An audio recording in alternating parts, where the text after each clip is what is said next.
So hello everyone, हमारे पास question है जो कि है the calculus of residues chapter से। और इस क्वेश्चन में हमें इस इंटीग्रल का सॉल्यूशन निकालना है। और मतलब कि जो ये इंटीग्रल होते हैं असल में ये जैसे कि कभी अगर तुम्हारे पास इंटीग्रल आ जाए जो कि ऐसे हो माइनस इन्फिनिटी की इन्फिनिटी, मतलब कि minus infinity to infinity limit हो, और ऊपर f2x ऐसे कुछ दिया हो, मतलब कि फंक्शन, और नीचे भी कुछ फंक्शन हो। और इसका जो हमें इंटीग्रेशन जो होता है कैलकुलस ऑफ रेसिड्यूज में, असल में इसमें हमें एक कॉन्टूर इंटीग्रल हमेशा कंसीडर करना पड़ता है। और कॉन्टूर इंटीग्रल ऐसे कंसीडर किया जाता है जिसमें हम x की जगह z पुट कर देते हैं, और हमेशा एक हम सर्कल मतलब कि कंसीडर करते हैं जो कि अपर हाफ होता है। सिर्फ अपर हाफ मतलब कि पूरे सर्कल नहीं, सिर्फ अपर हाफ इतना हिस्सा जिसका मतलब कि रेडियस -r से r होता है। तो मतलब कि अगर क्वेश्चन में हमें ऐसा क्वेश्चन दिया जाए जैसे माइनस इन्फिनिटी से इन्फिनिटी लिमिट दी गई हो, फंक्शन दिया गया हो, तो हमें कैलकुलस ऑफ रेसिड्यूज में इसका सॉल्यूशन निकालना होता है, एक कॉन्टूर इंटीग्रल कंसीडर करके और एक सर्कल कंसीडर करके जिसका रेडियस -r से r होगा, सिर्फ अपर रीजन में सेमी सर्कल होगा। और इसमें तो देखो माइनस इन्फिनिटी से इन्फिनिटी नहीं दिया है, तो इसको हम पहले बदलेंगे अपने मतलब कि सबसे इसमें इसमें बदलेंगे, लेकिन इसमें हमें हमें जो लिमिट दी गई है 0 से इन्फिनिटी दी गई है, तो इसमें भी मतलब कि सेम स्टेप वही रहेगा, लेकिन बस इसमें थोड़ा सा ऐसा रहेगा कि हम इसको माइनस इन्फिनिटी से इन्फिनिटी वाली फॉर्म में बना लेंगे आगे जाके। तो ये कैसे होगा, सबसे पहले जो स्टेप होगा उसमें लिखा जाएगा कंसीडर द इंटीग्रल, जो कि मैंने पहले बोला सबसे पहले कॉन्टूर इंटीग्रल को कंसीडर करेंगे और हमें ऐसा इंटीग्रल दिया गया। तो ऊपर देखो एफ ऑफ एक्स जो है और f2x ऐसे दिया गया इसमें भी। तो हम जब कंसीडर करेंगे इंटीग्रल, वो ये ऐसे होगा, लिखा जाएगा जो मैंने यहाँ पे लिखा था, consider the integral F of Z D Z where.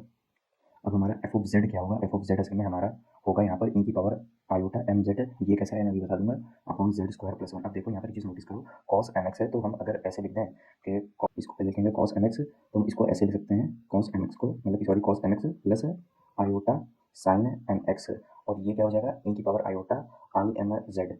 लेकिन क्योंकि हमने यहाँ पर साइन को यहाँ पर एडिशन दिया गया है, तो हम जो इंटीग्रल सॉल्व करेंगे उसका रियल पार्ट बस निकालेंगे अपने सॉल्यूशन में। तो मैंने सबसे पहले एफ ऑफ जेड को इसमें लेट कर दिया ई की power iota M Z over Z square plus one. अब हम यहाँ पर लिखेंगे, इसको लिखना मैंडेटरी नहीं है, लेकिन मैं स्टेटमेंट लिख दे रहा हूँ कि हम एक कॉन्टूर इंटीग्रल लेंगे, ठीक है। तो इसको ऐसे लिखा जाता है टेकन, यहाँ पर टेकिंग, या फिर ऐसे दो taking round the close integral closed contour C, और उसके बाद कंसिस्टिंग, क्योंकि हम मतलब कि जो अपना इंटीग्रल ले रहे हैं वो यहाँ से यहाँ तक ले रहे हैं और नीचे वाला पार्ट एक्सक्लूड कर रहे हैं, तो इसलिए हम इसको ऐसे लिख देंगे कि हम सिर्फ consisting of the upper half, इसको ऐसे लिख दो upper half of a larger circle.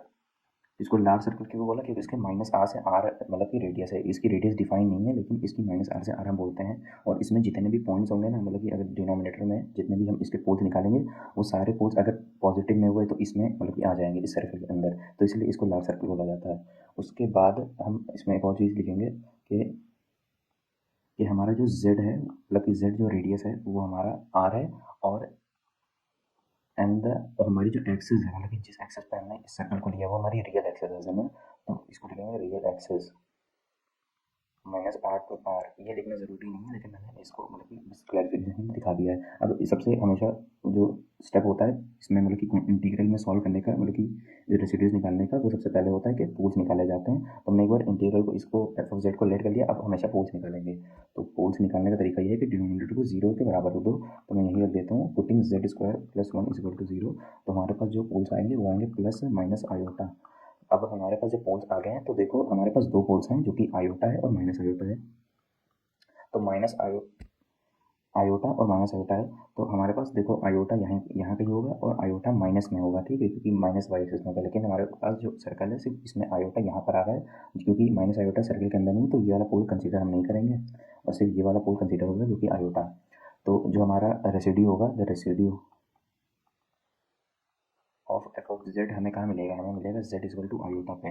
अब हम इसको मतलब कि सॉल्व कर सकते हैं, रेसिड्यू निकालने का तरीका सिंपल सा है इसमें, इसमें हमें लिमिट पुट करनी होगी। अब लिमिट इसमें देखो ऐसे पुट करी जाएगी कि हम, क्योंकि z इक्वल टू आई पे निकाल रहे हैं, आयोटा पे निकाल रहे हैं, तो z की लिमिट आयोटा पे जाएगी, और z इक्वल टू आयोटा को मैं ऐसे लिख सकता हूँ ना। अब मैं इस चीज़ को यहाँ पर बस मल्टीप्लाई कर लूँगा अपने एफ ऑफ जेड से। तो सबसे पहले एफ ऑफ जेड ऐसे ही लिख दो, जेड स्क्वायर प्लस वन ऐसे लिख दिया। अब इससे मल्टीप्लाई कर देंगे, जो कि z माइनस आयोटा से मल्टीप्लाई करोगे, बस इतना ही हमेशा इसका हमेशा स्टेप ऐसे रहता है।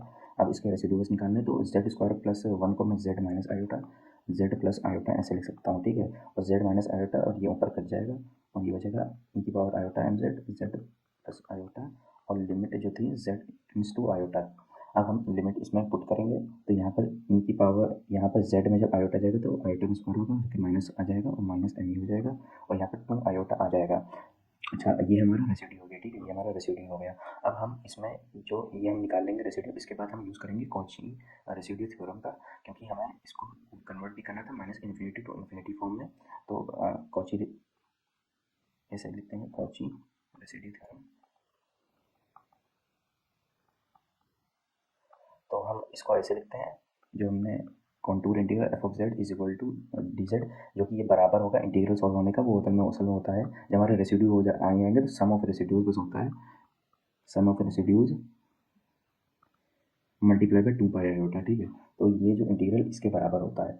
अब हमने जो यहाँ पर एफ ऑफ जेड की बेस वैल्यू यहाँ पर डाल देनी है, तो हमने एफ ऑफ जेड देखो यहाँ पर ये लिया हुआ था, तो यहाँ पर हम इसको ऐसे लिखेंगे ई की power iota M Z upon Z square plus 1 D Z है। हमने रेसिड्यू का निकाला था, रेसिड्यू ये देखो ये निकाला था, तो यहाँ पर रेसिड्यू को बस पुट कर देंगे 2 pi iota multiplied by E की पावर माइनस एम और 2 आयोटा। तो ये आयोटा आयोटा यहाँ से कट गया, 2 भी कट गया, तो हो जाएगा पाई ई की पावर माइनस एम, अच्छा आयोटा नहीं सॉरी, ई की पावर माइनस एम।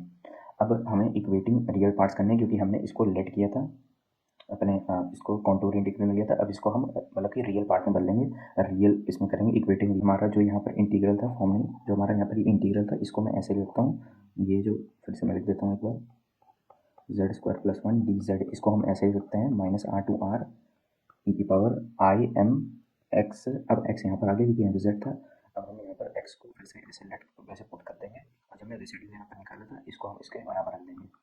अब हमें यानी कंडीशन लगानी है कि हमें आर को इन्फिनिटी के इक्वल रखना है, मतलब कि आर टेंड्स टू इन्फिनिटी होगा, ये हमें चीज़ यहाँ पर मतलब कि बदलनी है यहाँ पर आर को। अब यहाँ पर माइनस इन्फिनिटी से इन्फिनिटी में हम कन्वर्ट कर लेंगे, यहाँ पर आर हमने ये लिया है, और यहाँ पर जो हमारा असल में देखो यहाँ पर जेड को मैंने कुछ बताया नहीं, लेकिन हमारा जो जेड होता है असल में होता है आर आयोटा ई की पावर साई होता है, ठीक है, साई। लेकिन यहाँ पे इसको दिखाने की जरूरत है नहीं, कुछ मतलब ज़्यादा फर्क पड़ेगा नहीं। तो हम इसको यहाँ पर पुट करेंगे, जब हम अपनी लिमिट को यहाँ पर चेंज करेंगे तो यहाँ पर लिमिट चेंज हो जाएगी यहाँ पर, और यहाँ पर ई की power M X X square plus 1 जो हमारा था, ये होता हमारा पाई ई की पावर माइनस एम। तो देखो हमने इस फॉर्म में बना लिया है इसको, जो मैंने पहले बोला था कि अगर इस फॉर्म में अगर हमें क्वेश्चन दिख जाए तो हमें ये वाले फॉर्म में इसको बना लिया है। अब देखो इसको कैसे सोल्व करेंगे, ये आखिरी स्टेप है। इसके बाद जो सोल्व करने का वो ये है कि अब ये आ गया है इवन फंक्शन की कैटेगरी में, जब लिमिट ऐसे दिखे कि नीचे माइनस है ऊपर प्लस है, सेम अगर वैल्यू है माइनस यहाँ नीचे और प्लस यहाँ पर है, तो हम इसको ऑड इवन फंक्शन कैटेगरी से चेक करते हैं। तो यहाँ पर अगर हम इसमें चेक करेंगे तो ये कैसे हो सकता है, इसको मतलब कि अगर मैं फिर से इसको ऐसे लिख दूँ कि ई की पावर माइनस आयोटा इन्फिनिटी से इन्फिनिटी, और जो हमने यहाँ पर असल में पहले कॉस लिखा था, तो हम फिर इसको कॉस, देखो क्वेश्चन में यहाँ पर कॉस लिखा था, तो हम यहाँ पर ई की पावर आई एम एक्स को हटा के फिर से अपना ओरिजिनल जो हमारा फंक्शन था उसको ऐसे लिख देंगे।